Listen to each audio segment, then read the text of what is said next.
Alrighty. Hi there. It is 8:15 in the PM and time to show up. I'm showing up.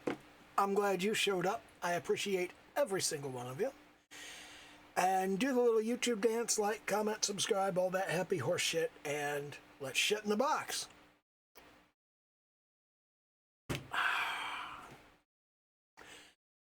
I am trying mightily not to be a child on Christmas Eve. And I am not doing a very good job. Because in less than 12 hours, at 8 a.m. Pacific Standard Time, the new Starfield update drops along with the Terran Armada DLC, and I am waiting. I am chomping at the bit for this. Oh my god! And everybody's talking about cruise mode. I don't give a shit for cruise mode. I don't fucking care. I mean, it might be cool. I'm gonna try it. I'm gonna see. It's not a thing that I wanted, not a thing that I asked for. It better not be something that I'm absolutely required to go through. I don't think it is. I think they're going to leave the ability to just like jump from place to place, and you can just go into cruise mode if you feel like it. The thing I'm excited about is the database. The little encyclopedia that tracks all the shit you find on different planets. I normally keep like a buttload of notes, but it's going to be so much cooler to have just like, to have it just right there in the game. That's going to be so fucking cool. I'm going to love that so much. And the Terran Armada looks cool too. I'm looking forward to that. I've got everything queued up. I got everything ready. I got 3 saves. I had 3 saves. They're all ready to go. And one of them is Alex, who is a brand new character. He has just picked up the artifact on Vectera. He has just gone through set up your appearance, and he hasn't done anything else.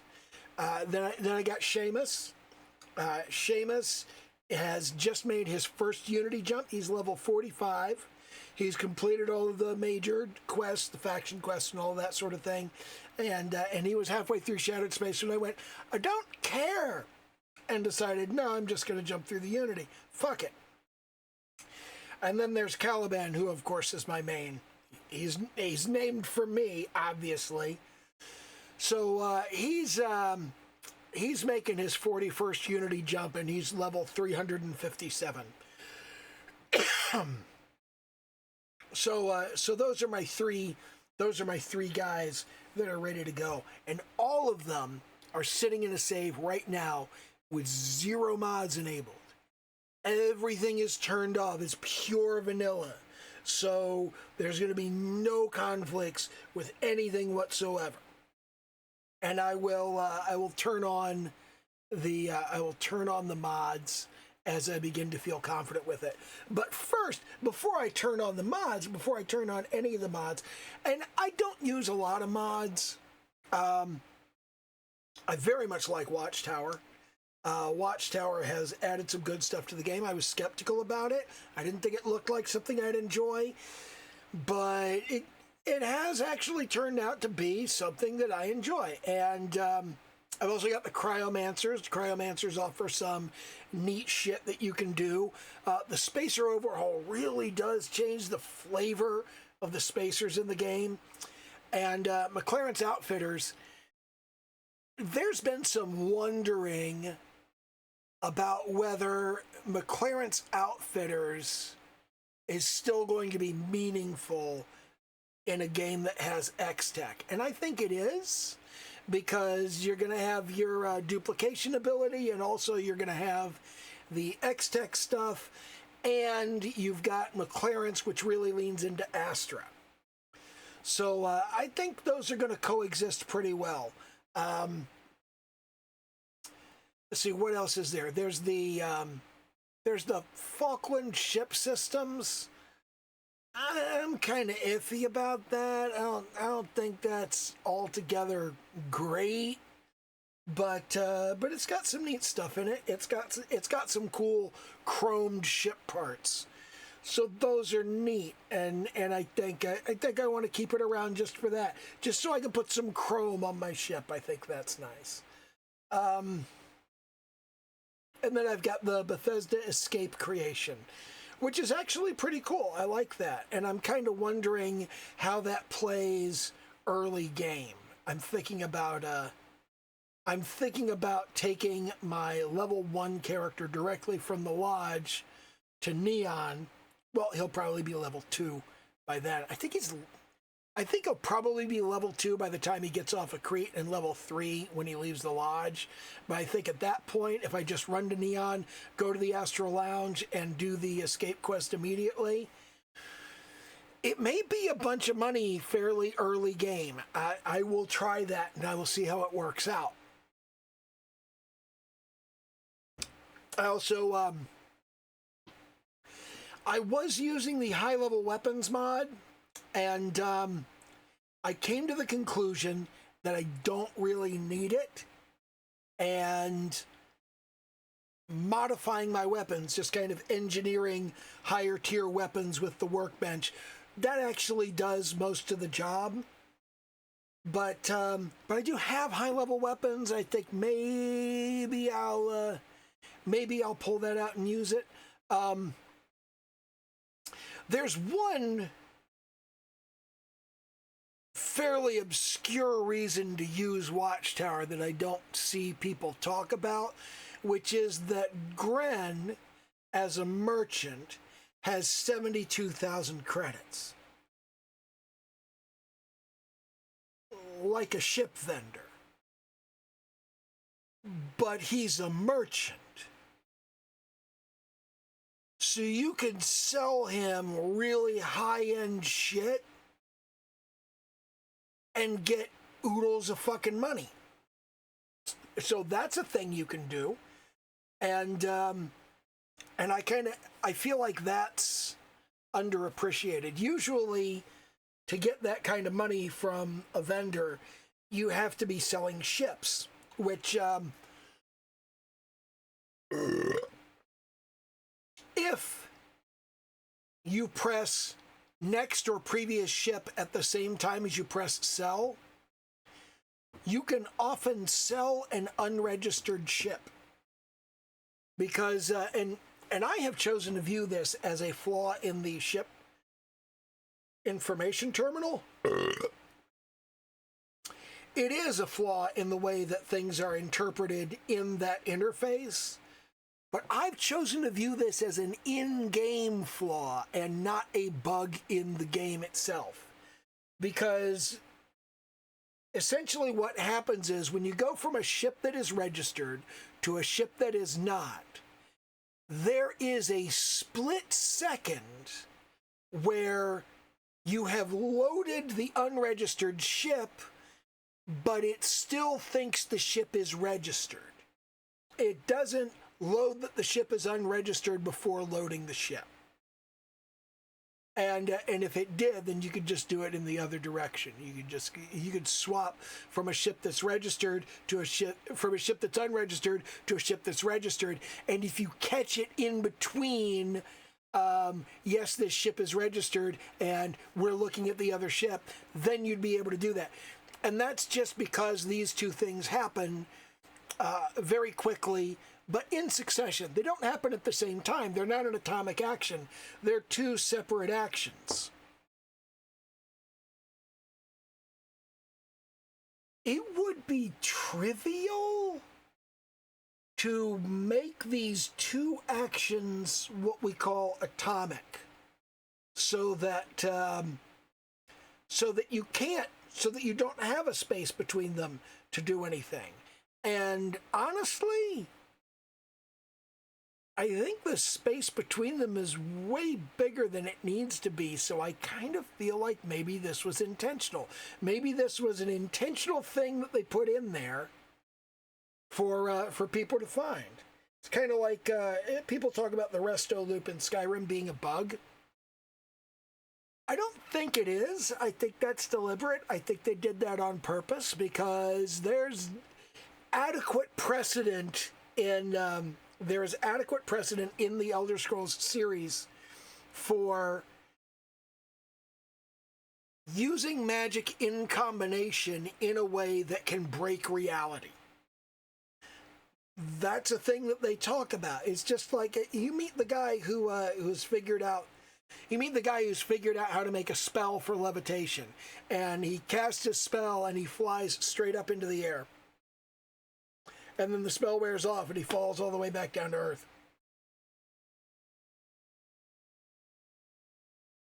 You can fuck stuff up, really. You can do amazing shit with magic, but you can also fuck stuff up. So I feel like the resto loop is intentional. And I feel like this bug in the ship's terminal is intentional. At least in the sense that surely QA found this. And when they did, I'm fairly certain they went, oh, let's just leave it. I mean, what's the worst that could happen? Somebody playing their single-player game can do some cool shit. Just leave it. It's a feature, not a bug. I tend to agree. I like this shit. Just like material duplication in Fallout 4. You press the buttons in the right order and in the right sequence, and hey presto, you can multiply your objects. I think they probably left that in on purpose. So I don't feel bad exploiting it. But I feel even less bad exploiting the ship terminal thing, because the ship terminal quote-unquote bug is actually in a terminal in the game. It's in an in-game computer. So it makes sense. It's lore compatible.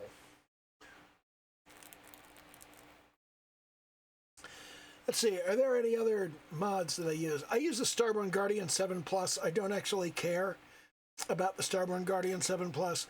What I care about is having the New Game Plus counter that tells me how many NG Plus runs I've done, which you don't get in the vanilla game for some reason. Maybe they'll add it in free lanes, and then I'll stop using the Starborn Guardian 7 Plus, because it's truly ridiculous how much they increase the power of that ship, and it doesn't need to be. I mean,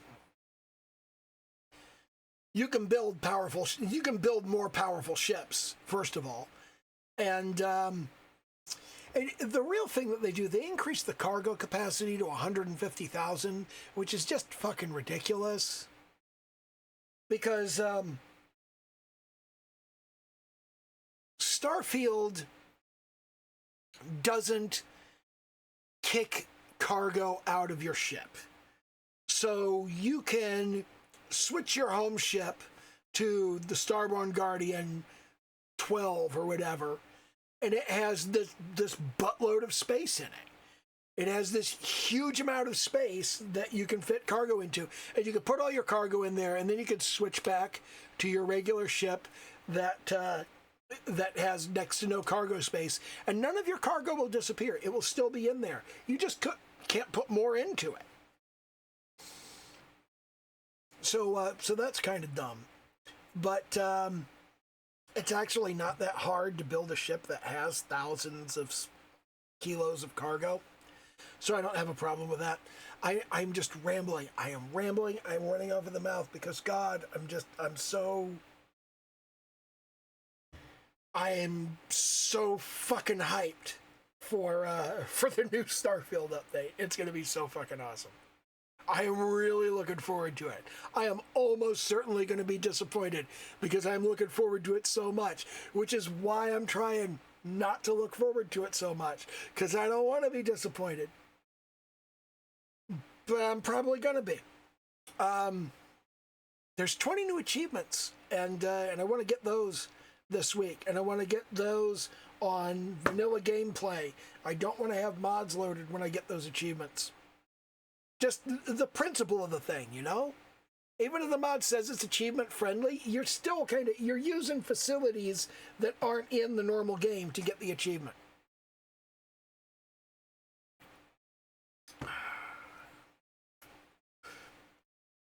So yeah, I'm hyped up about the achievements, and I'm hyped up about the database. And I'm not so hyped about cruise mode, and I'm really not hyped about. I am really not hyped about the quantum entanglement device that lets you take stuff through a Unity jump. I don't think that's necessary. And I think I think it shits on an important aspect of going through the Unity, is that you have to accept, as part of going through the Unity, that you cannot take it with you. There is nothing you can take with you. Nobody will remember. Nobody will know anything. And Watchtower kind of shits on that with Torin. And the quantum entanglement device shits on that with let's take some stuff to the next universe.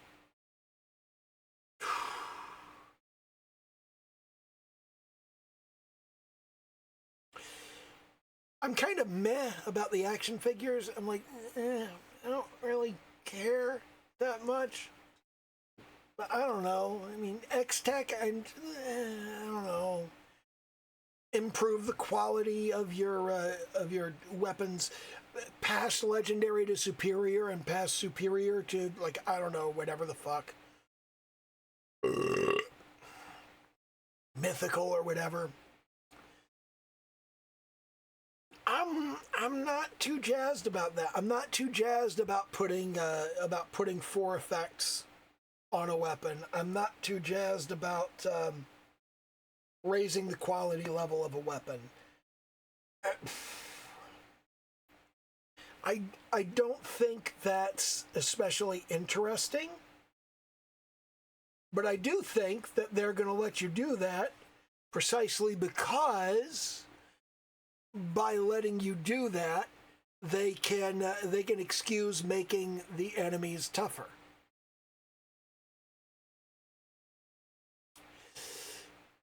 I can already make a rifle that does almost 400 damage with a single shot.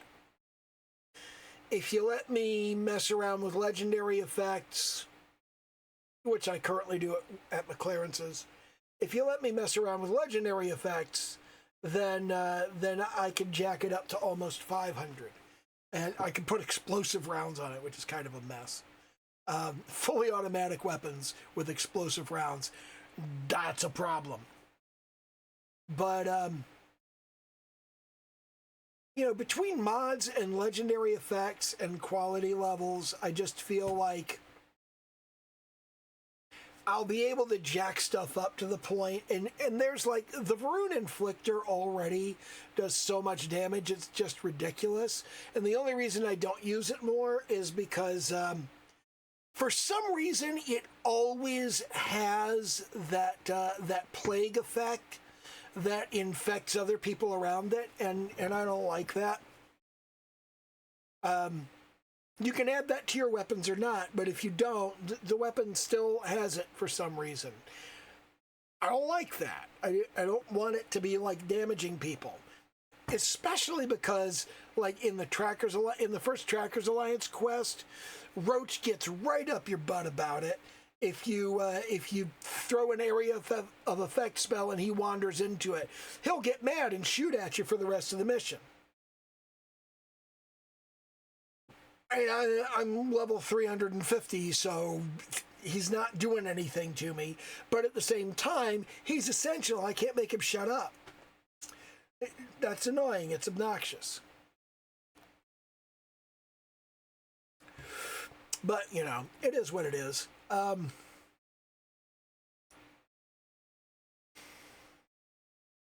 As usual, the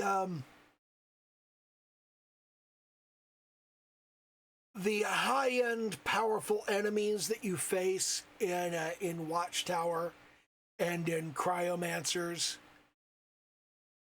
they just absolutely crumble to Starborn powers. Because, I don't know, I think I think a lot of the people playing these mods just like never get their Starborn powers. They certainly never increase them to the top level. So the average player is just using like the best gun they can get their hands on. And I'm like, no, solar flare, gravity well, create vacuum. Y'all are fucked, dude.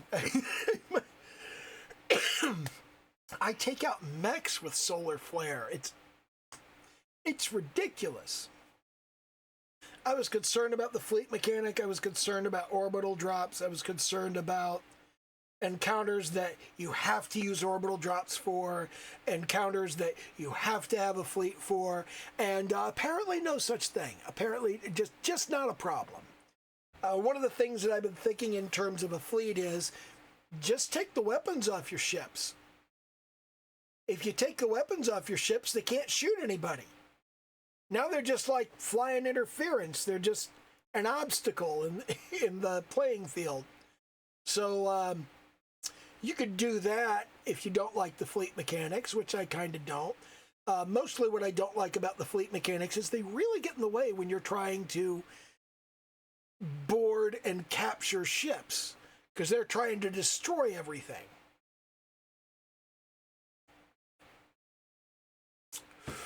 I wish we had more control over our fleet. But regardless, I'm so fucking jazzed about this update. I really am. It's ridiculous. I'm like a fucking kid over here, just chomping at the bit, going, oh my God, it's like 12 hours. It's like 11 and a half now. Less than 11 and a half. I have not been this excited about a video game since, well, Starfield. I was this excited when Starfield came out, and I haven't been that excited about anything since then, like, at all. At the time, what was it before that? I think before that was Stardew Valley. I was like that. I was like that for Stardew Valley. I started like that for Cyberpunk, but then by the time it released, I had kind of soured on it because I had seen them fucking stuff up. And then the initial reviews came in and they were not good. And then people tried to tell me that it's gotten much better. No, it hasn't. And the thing about Cyberpunk, the thing that really started making me feel iffy about Cyberpunk was that people started saying that there were little issues with the game, and I went, wait a minute, we had those issues in Witcher 3, and Witcher 3 was dog shit. And Cyberpunk was really, that was the moment that really just kind of drew a big circle around it and said, I don't like CD Projekt Red. I don't like their games. They don't make games I enjoy. And they make games other people enjoy, and that's perfectly fine. They can do that. And I think those people are stupid, because people say, oh, the atmosphere of Night City is awesome. Yeah, at V's apartment. Walk a block down the street, the atmosphere sucks. Nothing is going on. Watch the traffic.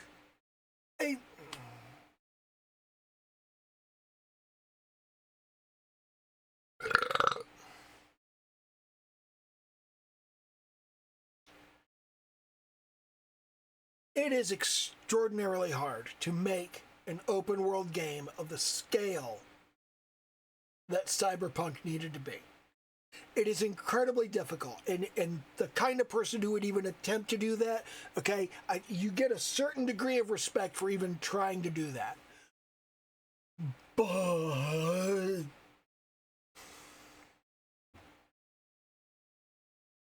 if you do a piss poor job of it,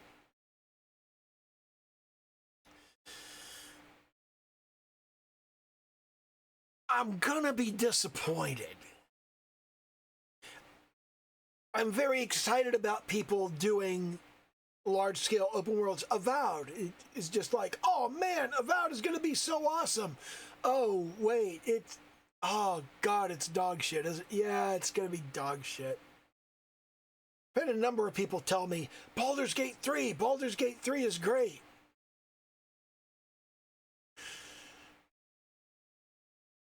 I don't like what Baldur's Gate 3 looks like.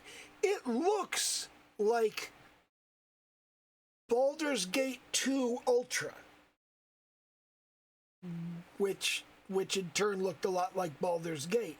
And I dismember when Icewind Dale came out, but the one thing I really did love about Baldur's Gate 2, and that I understand has been maintained in Baldur's Gate 3, is it really did feel like playing Dungeons and Dragons around the table with your friends. It really did, except you didn't have any friends.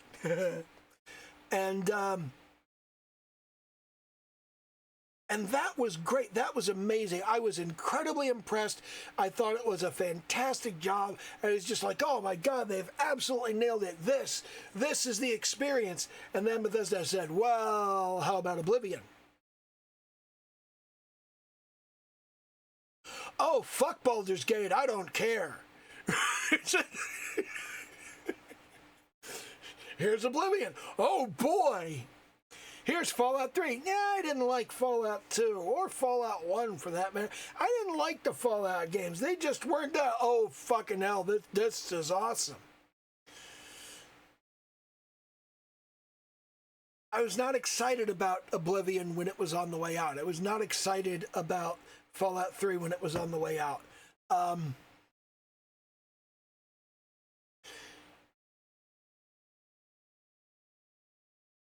Way back in the day, like right after Daggerfall shipped, I had this conversation with Todd Howard, and he told me, this is the vision I have for how the Elder Scrolls games are going to look in the future. I think we can do this and this and this and this, and I want to do this and I want to do that. And I went, it's going to take you 20 years. And he went, yeah, but I think we could get there.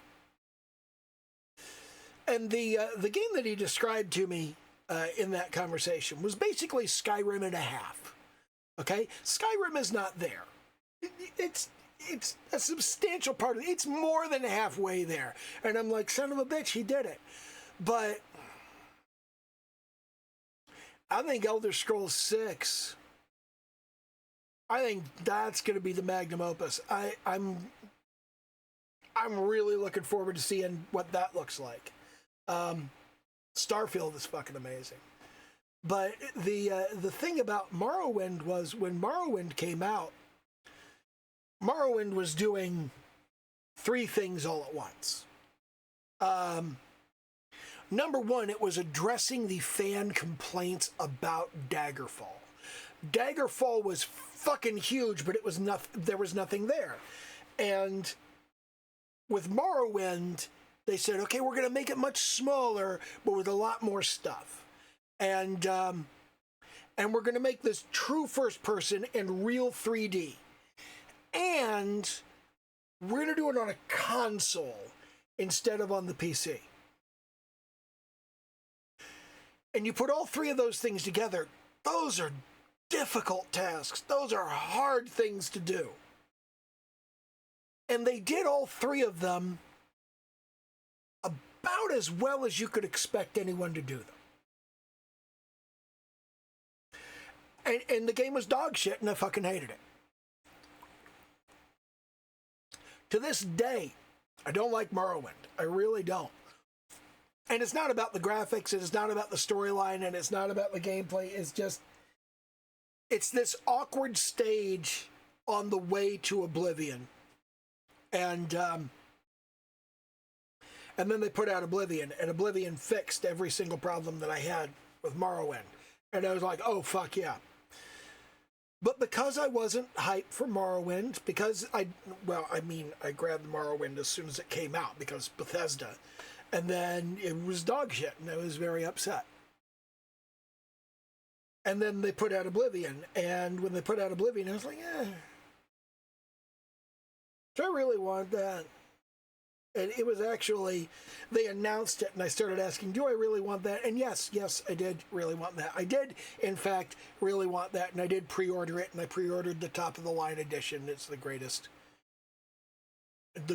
available version of what they had. That was nice. So I have this very nice little bound book of, like, lore about Tamriel. It's very nice. It's right over there. I could dig it out of the box, but I don't feel like it. Anyway, I was very impressed with Oblivion. I was very impressed with Fallout 3. That, I think, is where everything turned the corner. And then Skyrim just kind of made the quantum leap. And Fallout 4 made another quantum leap. And Starfield has made another quantum leap. And I'm just like, Elder Scrolls 6 is going to be the greatest goddamn game I have ever played. Like, I may just never want to play another game again.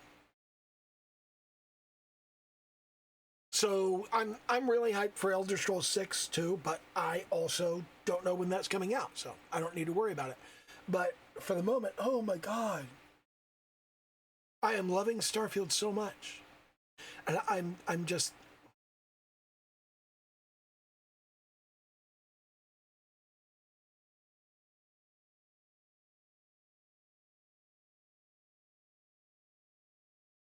I am not thinking clearly or straight at the moment because I'm so fucking eager and anxious about the update coming through.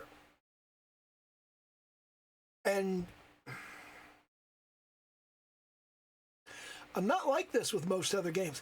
I do get kind of hype when every time there's a GTA Online thing for the week. I go, ooh, what's going on? And then I look at it, and half the time I'm like, oh. But then the other half of that, I'm like, ooh. And I have to go play GTA Online. I've currently got GTA Online sitting on a mechanical hard drive. I haven't tried to run it from the mechanical hard drive yet. But I didn't have enough space on my SSD for Starfield and GTA Online, because GTA Online is fucking huge. It's like 95 gigs.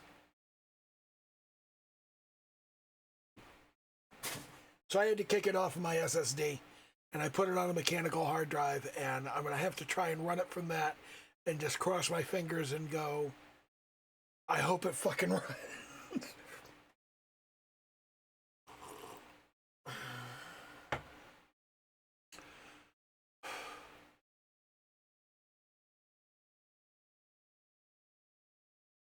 I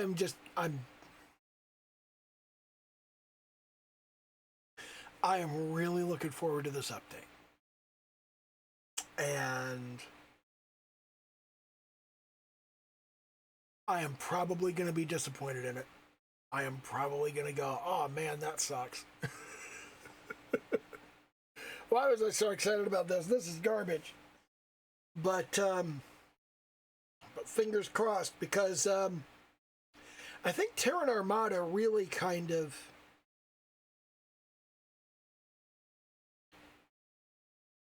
I think it fills the place of Dawnguard in the Skyrim analogy. So I like the Dawnguard DLC way more than I like the Dragonborn DLC, which is what Shattered Space takes the place of. And Shattered Space is kind of, the more I look at it, the more I think Shattered Space is bullshit, and I don't fucking care, and I just may never play through that content again.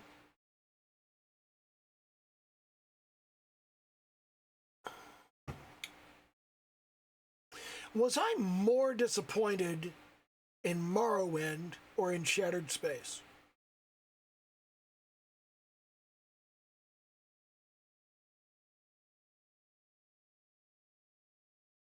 I was more disappointed in Morrowind. What was it? What was I disappointed in from like other DLCs?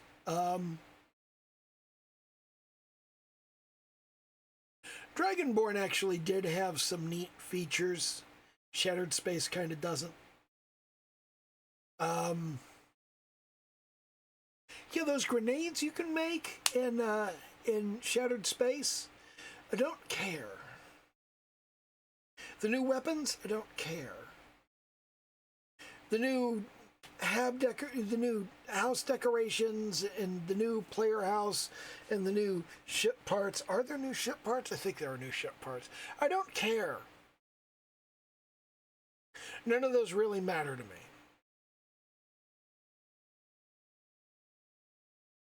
So Shattered Space is actually worse than Dragonborn.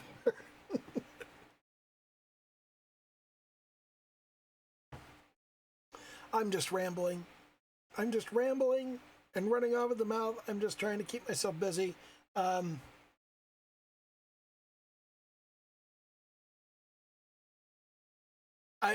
going to be talking about this.